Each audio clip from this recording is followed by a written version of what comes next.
Hi, everyone. Very excited this morning because Alyssa and I have started a new podcast, essentially. Well, a new meeting to record a podcast. My God, I'm messing this up. So once a month, we're going to get together and we're going to talk about issues that we feel are important in both our businesses. So with the angles of our business, it'll be under the banner of Ask the Right Questions. Alyssa was a contributor in the past. We did a lot of great things together. So I'm really excited. We have what I think is a really good podcast today. We have a formula that's kind of exciting. Alyssa, I'll let you talk about the formula. Yeah, sure. And I'll say too, we're coming in from each our own distinct lenses of how we help clients as consultants. But really, our material is coming from real world experiences that we've had and seen in our clients' business and realities. It can either be a topic of why people find us to begin with, or shifts that they've seen in their business from a space of struggle to a place of ease in the context of both sales and, in my case, general management systems. So, our structure is we're going to pick a theme each episode that we found is a really hot topic for SME business owners. It tends to be the ones we hear most. It tends to be the ones that drag business owners down the most. And we're hoping that they're really relatable to our audience in some facet. Whether you've experienced this particular struggle directly, likely in the solutions we're sharing or some of the case studies or experiences, you'll find some relevant, relatable learnings and experiences. Awesome.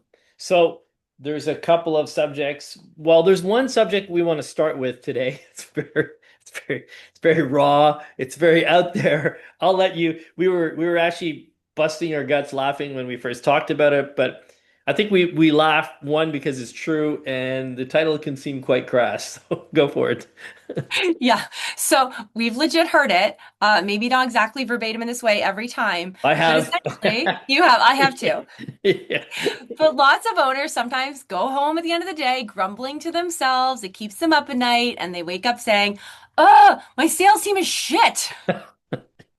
Yes, and I sorry I shouldn't laugh because when they say this, it's out of frustration and it comes Yeah. from a really dark place, not a dark place, but a feeling of frustration. Mhm. And we wanted to go more in depth with that, but here you keep going. I keep interrupting you. I'm sorry. No, that's okay. No, no, I mean, we're going back and forth here. But Okay. yeah, I think that is how often business owners feel because for the most part, they have from the infancy of their business starting, they have been their lead salesperson. And it's sometimes really hard to let go of the reins. It's also really hard to hire someone who you think can be a clone of you and have them fail you or not deliver in the way you hope or expect them to. But I think it's a combination of finding the right people supporting those people and also maintaining realistic expectations. That's kind of this combo of making a powerful sales team that you can move up and out of Yeah. because that's no longer your job. Yeah.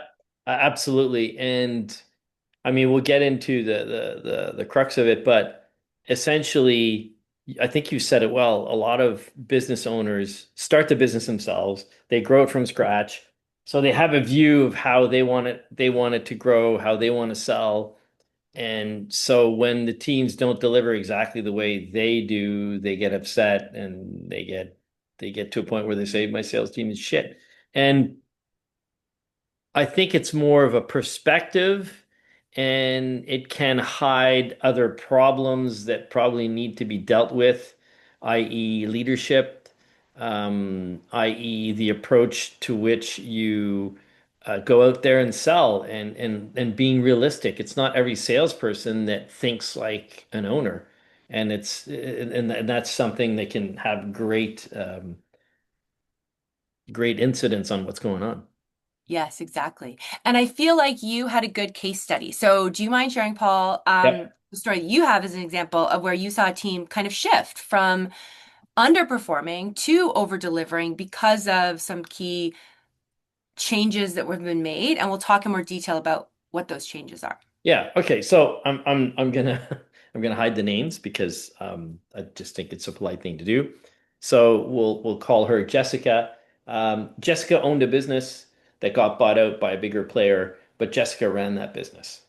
and she's still running the business within the new under the umbrella of the new company. So in her mind, it's very, very, very, very frustrating when other people don't see things the way she does. So super A-type personality, great salesperson, started the business from scratch. And this person felt, oh my God, my sales team shit. They don't have what I have. And what Jessica quickly realized is they're not the owners of the business. They're not coming at it from the same perspective. And they can't be in your head. And often she would assume they should think the same way she did. Now, what's really good about Jessica is she's open-minded and willing to look at things differently and say, okay, um, where are they coming from and what do I need to show them or ask them for them to see things my way? So it started out extreme frustration. My sales team shit, they don't know what the hell they're doing, to sort of training them, but also coaching them and understanding where they're coming from. Because until they get it, until you understand that they get it, and the only way to know that they get it is by asking them questions, she was very much on, well, you should see it this way, you should have it that way. So essentially, the problem was not so much that her sales team was shit, but she was acting like a shitty leader. And she wasn't giving them the time to express what they should be doing. Mhm. Yeah, and that probably comes into a few different ways. One would be really clear positioning. Often, I think owners aren't very good at actually documenting or writing down, or even leadership teams cohesively aren't very good at defining the positioning of their core focus of their business. What's the value? What's the benefit? What's the differentiator of that thing you sell that you make money on, period, in the world? So The other much. piece is lacking process. So not only is positioning lacking, but a structured sales process. What do those meetings look like? How many are we doing? Where are those leads coming from? How are they being qualified? What are you actually doing when you encounter a client first? And what's that grooming process further on, whether it's nurturing or follow-up? And we can get on down a rabbit hole of like hunters versus farmers too within an organization. But there's many facets to sales within an organization that I think business owners don't do the due diligence of mapping out in advance of hiring a team and then expecting the team to jump in the deep end, in their magical deep end that they've never really explained and swim. And often surprise, surprise, they can't. So yeah, so feel free to riff on that too. Well, there's so much I want to say there, but the first thing I want to say is that, and you probably see this on the operational side, and I see this often on the sales side. And what I see is that the owner or the leader is a natural. So they naturally understand how to converse with their potential clients. So they've never actually written down their sales process. They don't even think it's a sales process. They just think, well, this is the way you do it. This is what I do. This is what I do. They don't realize that they're taking a little bit of time to introduce themselves. They're asking some questions. They're taking the time to understand the client's business, and then they're coming in and solving specific solutions. So they're doing the intro, the discovery, confirming discovery, asking open-ended and closed-ended questions. So all things that are part of their sales process that they don't even know how to talk about it. So if you and I come in and say, "Hey, tell me your sales process," well, I go in and talk to the client and they buy. Well, this doesn't help. And understanding how you do it will obviously help your employees or your salespeople do it. But if you don't know it yourself, how the hell are you supposed to do it? So that's where often they have to take a step back, like you say. And what is your sales process? What is your process? What are you trying to achieve? So you almost have to break it down to a point where they're analyzing themselves as a successful salesperson. And until they Yes. do that, and if they just say I'm a natural, like I do this assessment and ask people, da da da, and then whenever someone says I'm a natural from a leadership perspective, I'm like, uh-oh, we have to we have to dig deep into that because if you don't know why you're successful, there's no way you can help someone who's not having the same success, one.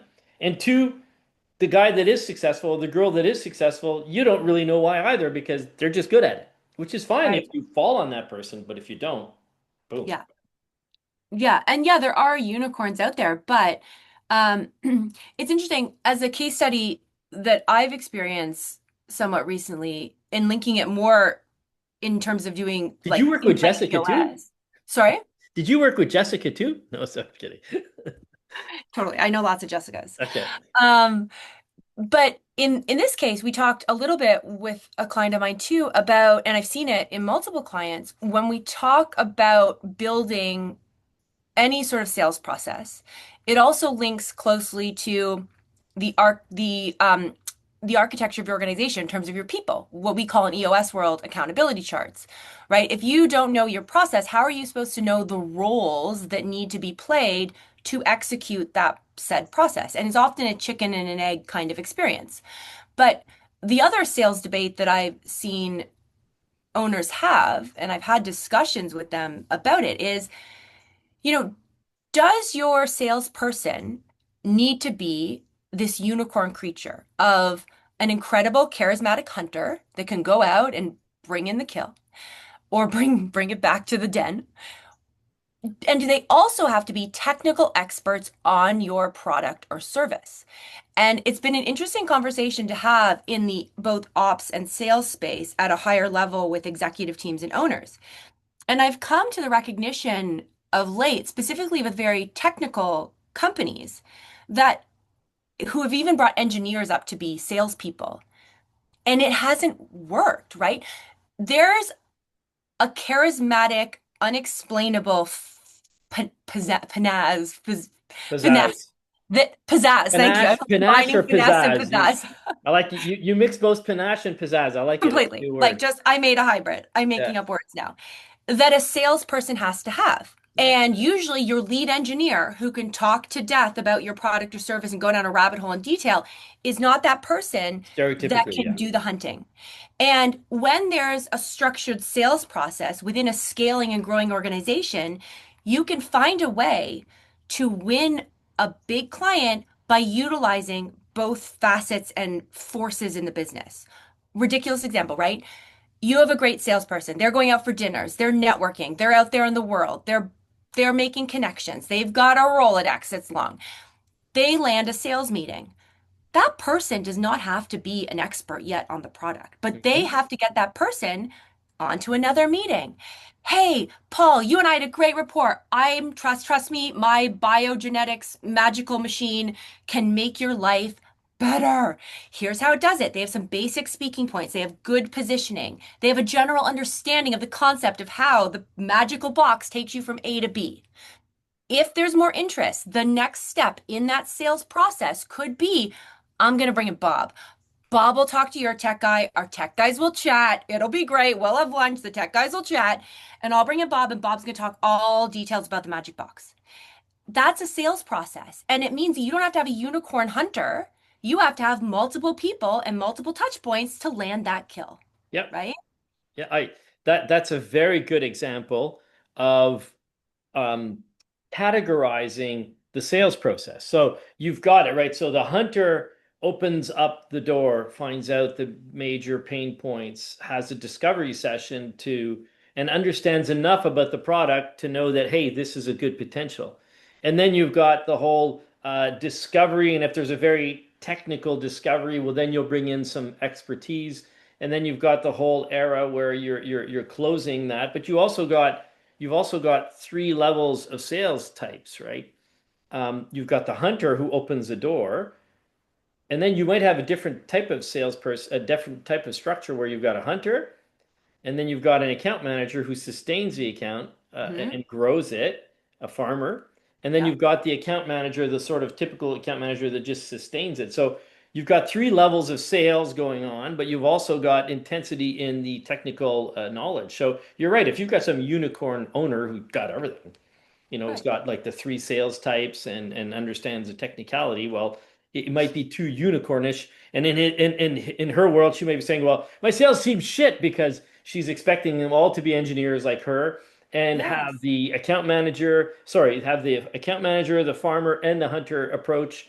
Yeah. And maybe that's too much. But if you can map it out and say, okay, realistically, you can find a farmer that can do a little bit of account management, okay, and then you can find an engineer that can do a little bit of account management.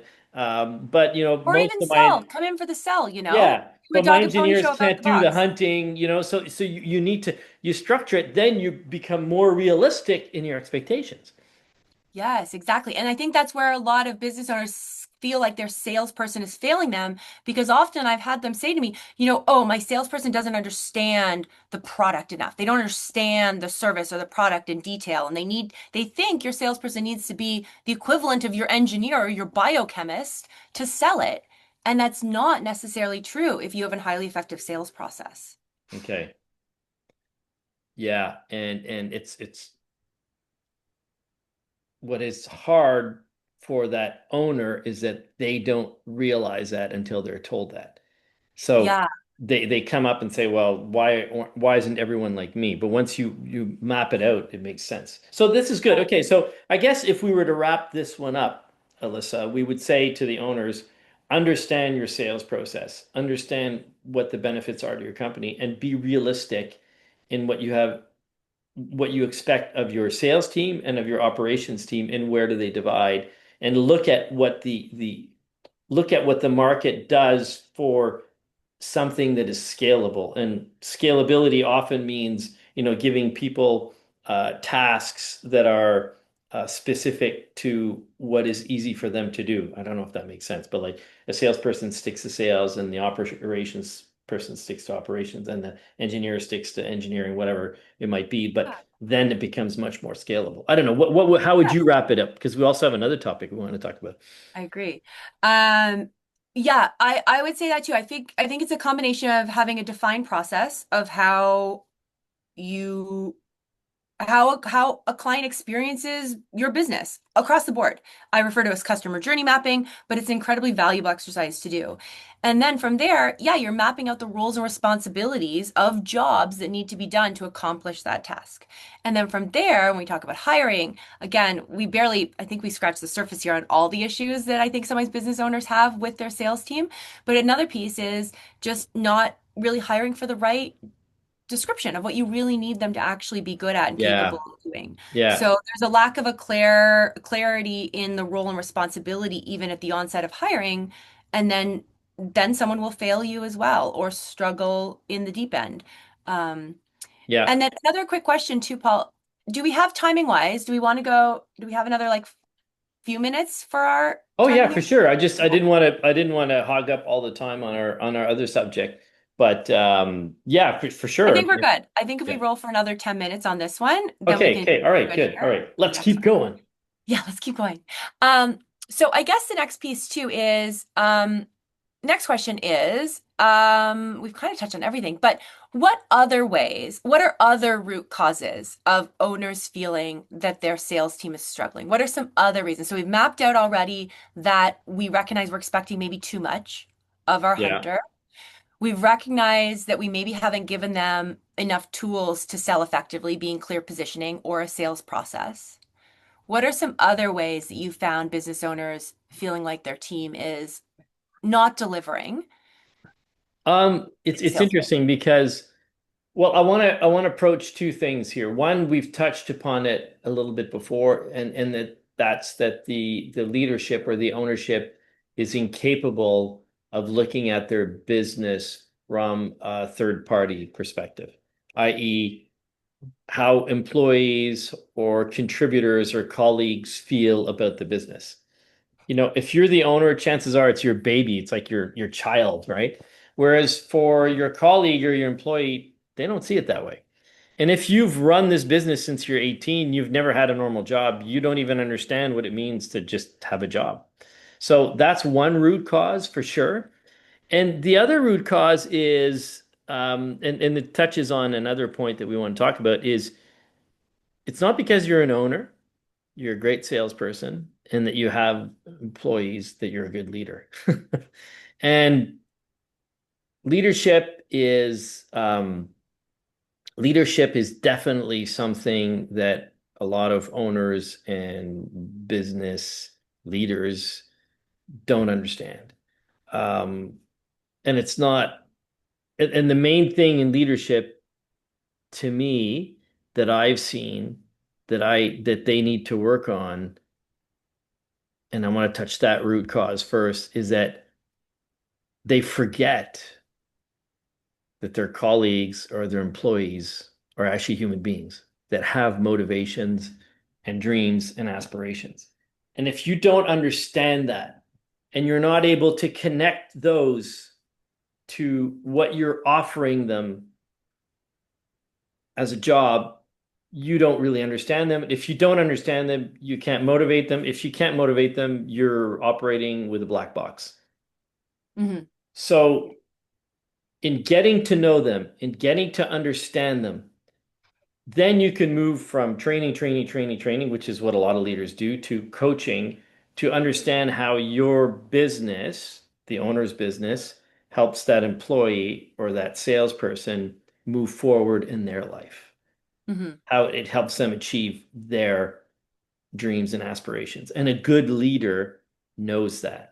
So we talked about structure, systems, and accountability. So if you have that, if you understand how the business needs to run, which is very important, your CRM tools, who does what, categories. But on top of that, you understand what drives that person to want to come to work. Hmm. And you can help them understand the specific silos they might be working in.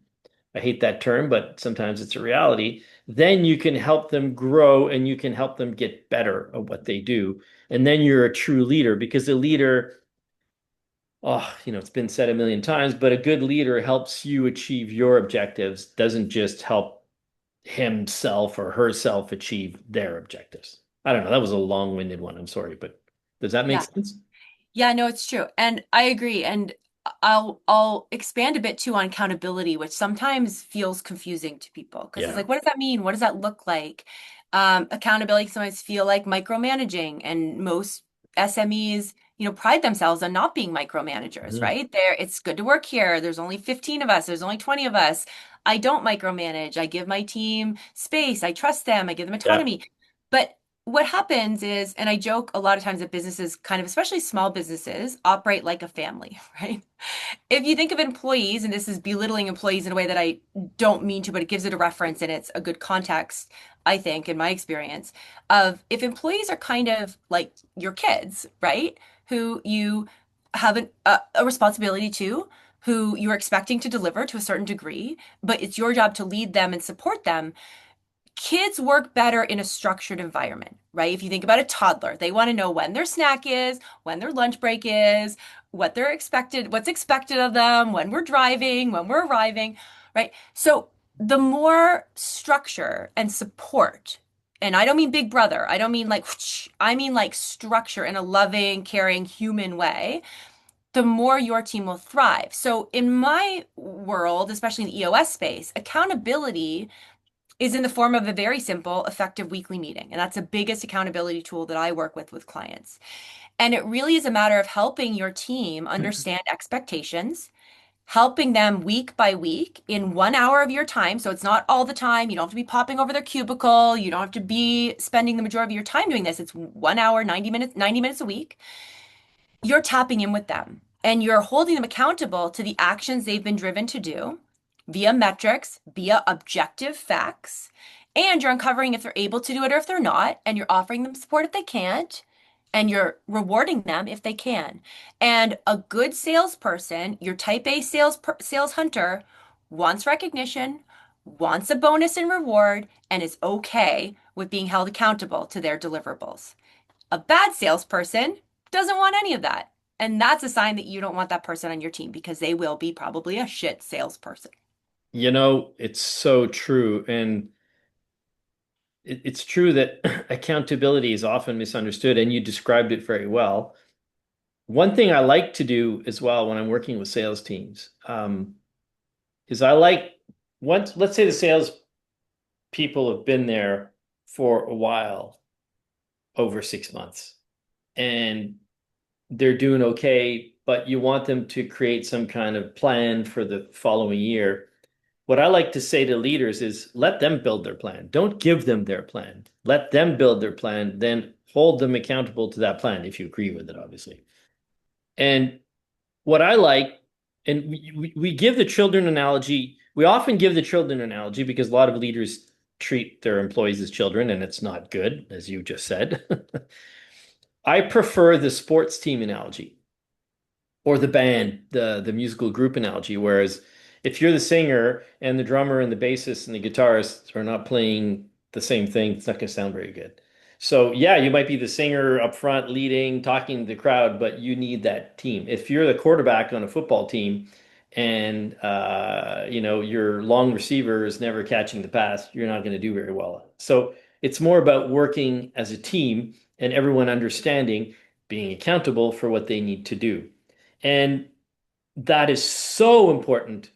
And I'm very happy you brought it up because I think we could probably do a podcast just on accountability. But the tools for accountability, what I would like to say, so there's a few things I want to really talk about here.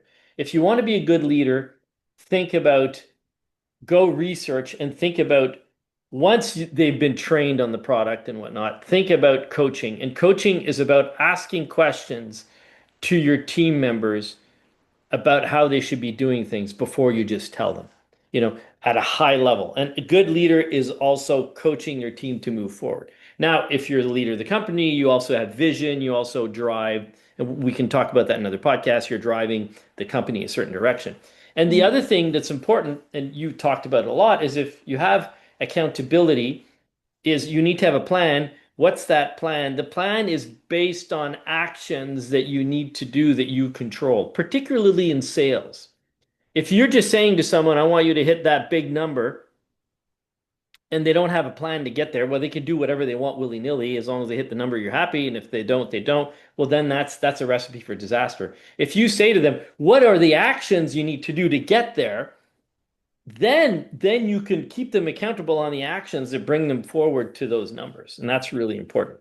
So Exactly. your sales team being shit is often because you're a shitty leader and you don't have good accountability and you don't have good systems in place and you're not empowering for action and you just don't get it and you don't understand your root causes. So generally, if your team is shit and they've always been shit, it's because you're shit. And I hate to say it, but there we go. But we love you and we don't need to be, but yeah, 100%. Yeah, with love. No, it's totally true. And I think it really helps. I But think you it's, can get better. You may be shitty, but you can get better. Because if you're open-minded, I'll be honest, I have been the shittiest sales leader in the world yes. in the past. And by realizing all this, you get better. Sorry, I cut you off. Continue. Yeah, no, I agree. I think it's a matter of being self-aware and learning and seeing what you can do to improve the situation. And I do feel like if you've set yourself up and your team up for maximum success, then it does become very clear too when you may actually have a dud, right? Maybe you did hire someone that's not a fit for the organization. Maybe you did hire someone that's too junior, really not able to cut it. But unless you have objective metrics and a formalized system around them, you can't objectively assess whether it's them or you. So if you're doing everything you can to uplevel yourself and your business to support your sales hires or any hire to begin with, from there, you can be like, I've done everything I think I possibly can, from accountability to support to clarity to systems to processes. Then you can have a real conversation of, I don't think you're a fit. And that's one of the things I think that often is talked about a lot, where small business owners take too long, too quick to hire, too slow to fire. And Mm. I think in the context of sales, that can happen a lot, where we want to keep pushing them, we want to keep hoping, and we just bang our head against the wall, being like, they're not delivering. Ah, and if you have done your homework and you know your system works and you know salespeople can succeed in it, then it's pretty easy to find those that aren't a fit and you can help them move along to something else faster. Yeah, at 100%. You're nice. You're blaming other people than the owners. That's the Well, I can be good cop, you can be bad cop, and we'll switch next podcast. cool. All right. Hey, did we All want to right. talk? Do we want to talk about our second subject or not? Yeah, well, I think we pause it here. Let's do a closeout, which now we're gonna have to we're gonna have to edit this Why? now. No, we don't have to. No, we don't have to do anything. This is fine. Why we We'll want just to keep do close rolling. that? Okay. Thanks, everyone. We're Well, not we're gonna have editing to cut anything, it. Alyssa. These are the fun parts. This is why people listen to the podcast for the weird parts. Do they? Yeah. Okay, let's roll into the next one. Okay.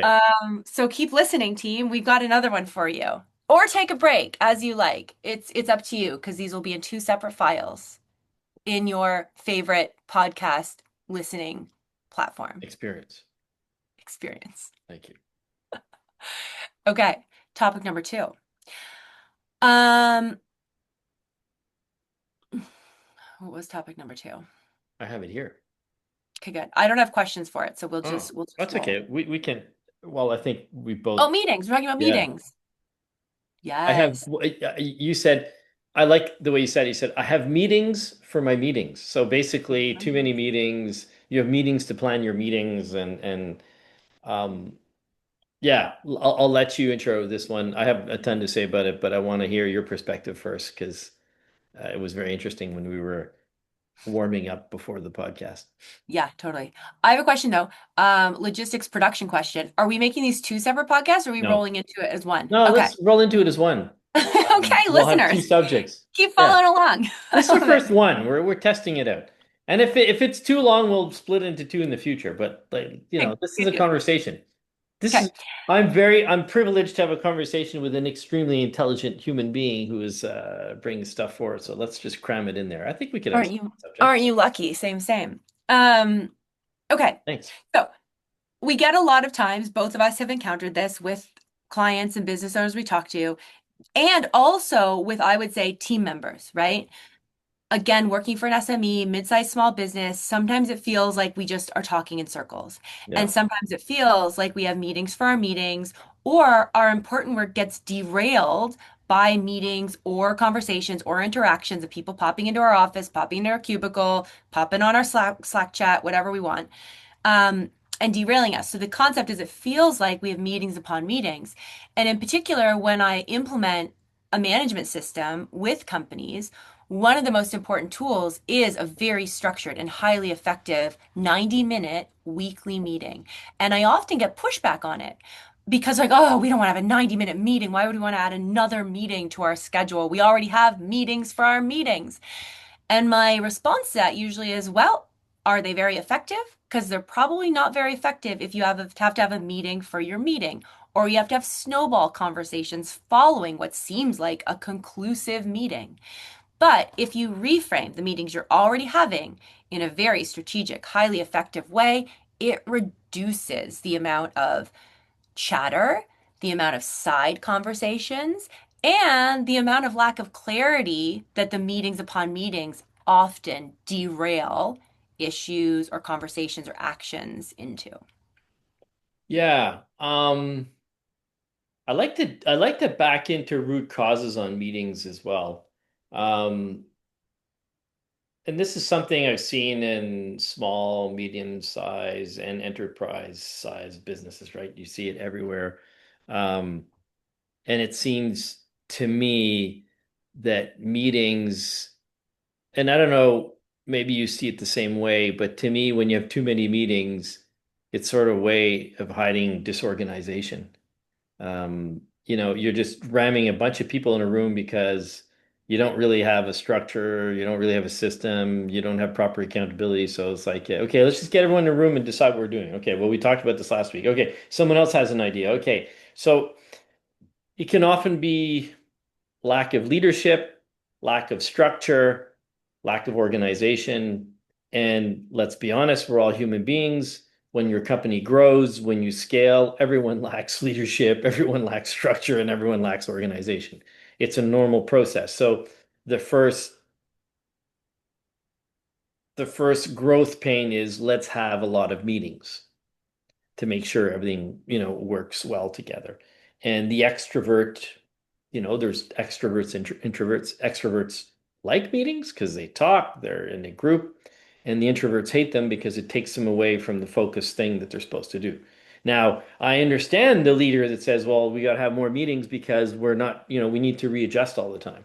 It's like traveling on a bumpy road and they're trying to go around the potholes continuously. So all these meetings come in. So the root cause there of the many meetings is often very valid. It's like, hey, we need to figure out where we're going. But the problem is often not the meeting. The problem is often, well, why are you having these meetings, and what is it that you're trying to achieve? Um, so when I talk to a salesperson that says, "Oh, we have too many meetings," and I always ask the same questions. Why do you feel that way? Well, I'm just trying to sell, and my manager wants to meet me 3 times a week and talk about this and talk about my pipeline. And I'll say, well, why do you think they want to talk about your pipeline? Well, we're not doing so well. Okay, so well, then why do you think they want to talk to you so? I I think you need to understand the root cause of those meetings to try to reduce them. And do you need 25 people in a room to discuss certain things? Well, oh, I don't want them to feel excluded. I want everyone to have a voice. Well, yeah, but then you're also disturbing a bunch of people. So it's a tough one, but you need to understand the root causes first. And I guess on that point, what have you seen as being the root causes of too many meetings in your experience so far? Yeah. Well, it's funny you mentioned root cause because that leads to, I think, the biggest reason why a lot of times meetings upon meetings happen is because teams aren't effectively solving problems, right? You have a meeting to solve a problem, inevitably, like, or to uncover some information. Or come to a conclusion, whatever that is. You're having a meeting for a reason, but what happens is they actually don't end up leaving the meeting with a solution or action steps at the end. You end up just talking in circles. And I think we're going to have the topic on this in terms of problem solving in its own right as a podcast as well. But I think that's the biggest reason why meetings are ineffective because people aren't very good at actually problem solving or talking and coming up with conclusions or solutions that they then actually can activate into the business. The other piece, I think, is that often meetings aren't well structured, right? We get into a room and we kind of willy-nilly talk without a lot of structure. And you alluded to this. I think at a very basic level, and this happens, you're right, at an enterprise level. We had this happen at Unilever where we had to have meeting rules come into play of like every time you book a meeting, here's the structure of how you need to run them, and here's what you need to do in advance so that they were more productive. Yeah. And at a very basic level, as far as tips and recommendations, I would encourage everyone to make sure there is an objective outlined of what we want to get out of this meeting at the end of it. There's an agenda of some sort of what we're going to be focused on talking about.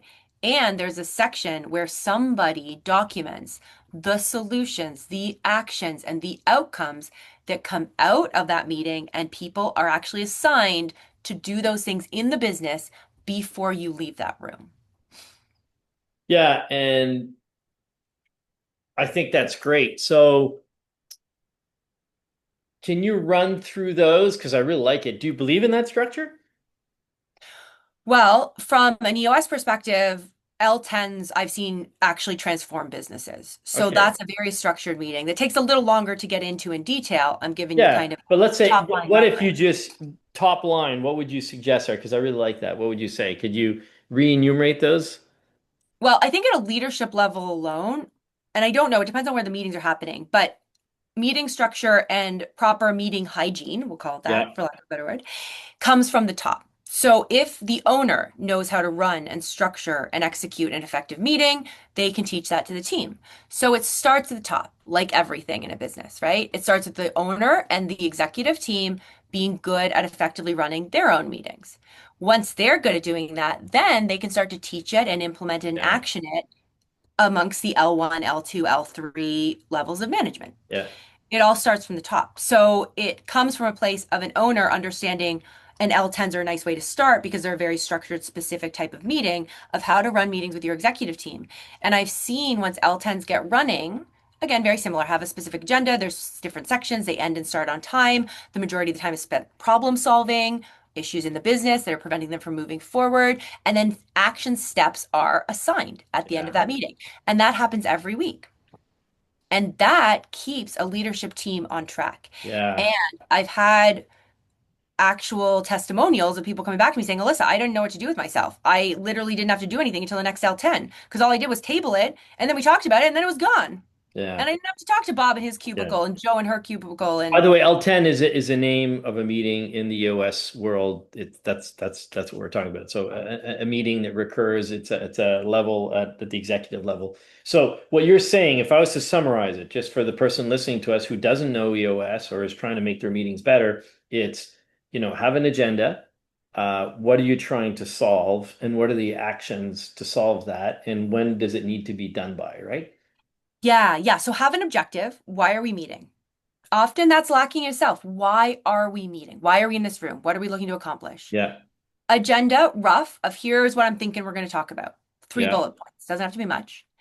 And then an actual section, whether it's on a digital whiteboard, put it electronically. Please do not keep it on a whiteboard in your office. Please do not put it on a piece of paper that will be left on a wall.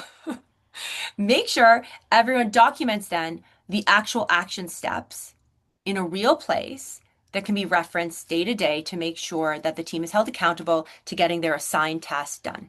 Mm. And action steps and tasks or solutions, whatever you want to call them, should be assigned at the end of the meeting so that problem, that issue, that objective is achieved and never spoken of again. Yeah. And you've done this more than I have in establishing this, and I like that. So what you're saying is that for most, nothing's perfect, but for most, this really helps people to be a lot more organized and structured in their meetings. But I also imagine that in a way reduces the necessary amount of meetings. 100%. It completely reduces meetings Okay. because not only are you solving problems and assigning things within the meeting, but you're also, if something comes up in between your weekly meeting, and most companies have weekly meetings. Like Yeah. almost every company I come into has to some degree a weekly meeting, either an executive level, a sales weekly meeting, an Yeah. ops weekly meeting, an engineering weekly meeting. They all have weekly meetings. And then they have these other meetings. If you have a highly effective weekly meeting, you do not have to have the other meetings because what you're doing also is tabling whatever you'd otherwise discuss in your ad hoc meeting Yeah. to the next week. And usually, I guarantee you, unless the building's on fire, it can wait.